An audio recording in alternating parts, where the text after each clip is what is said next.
Hi, welcome back to Coffee Conversations with the Senior Living Counselors of Masonic Homes, Kentucky Independent Living. I'm Chanda, this is Mary and Tammy, and we are delighted to have you back for another coffee conversation. Today we are going to be talking about one of the misconceptions that people have about independent living, and that revolves around the expenses of it. And so, Mary, one of the big expenses that I guess is people don't understand is, how does Medicare fit into this, and how expensive is it?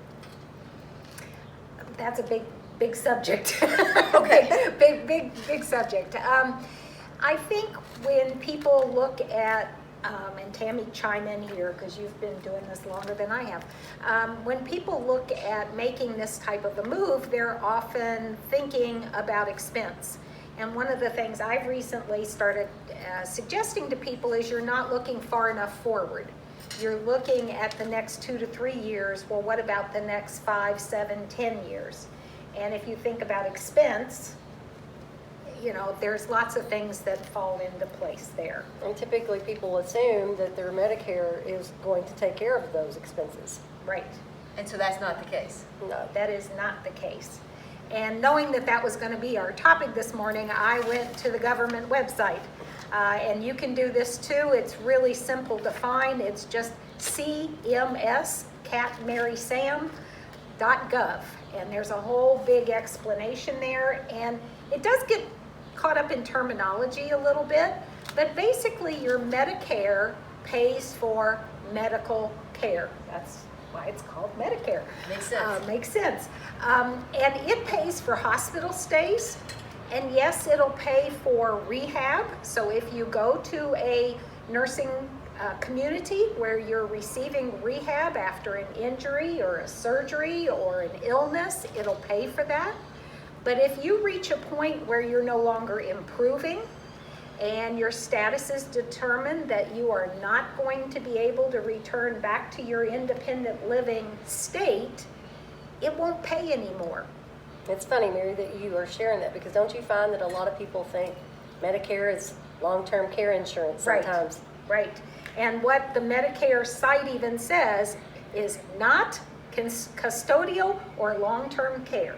So once that determination is made that you are not improving and you cannot return to your previous independent living state, it no longer pays, and you become what they call private pay resident.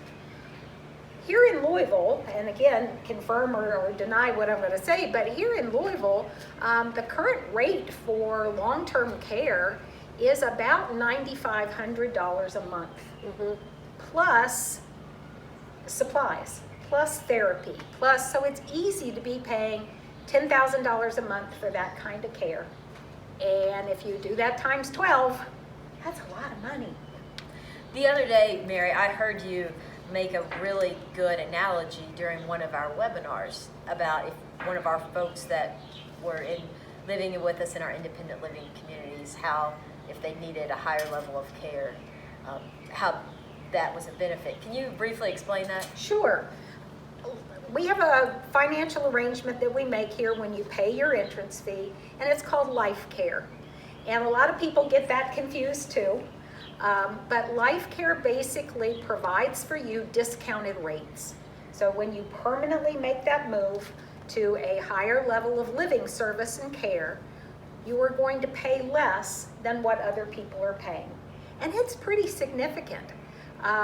This year, any of our residents making that kind of a move are going to pay about $4,600 a month.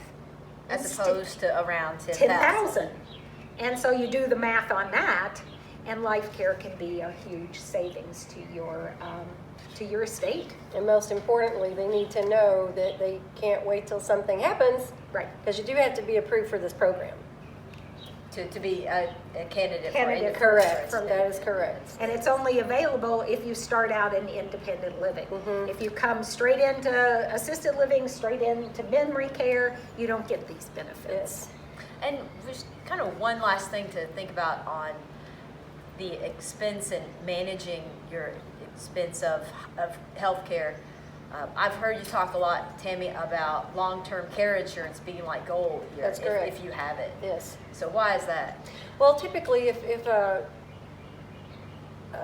typical policy is about $100 a day, the ones that I've spoken to people about.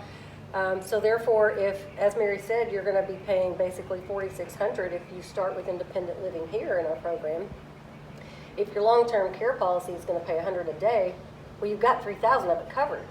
So you're going to be out minimal amount of income at all. Yeah, you know, for those $1,600 to $2,000 So you out can, of you pocket. can apply your long-term care Absolutely, insurance. for So- the skilled nursing part. That's another piece of it. Yeah. Mhm. But on the flip side, if you're only getting $3,000 from your long-term care policy and your bill's $10,000, Right. then you've got a $7,000 out-of-pocket That cost. it's correct. So as you can see, this is a very broad topic, and there are lots of things to discuss.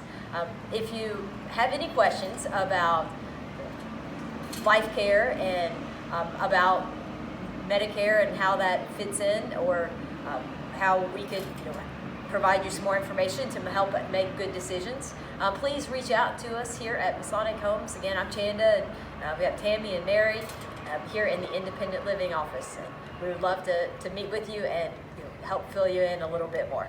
Thank you.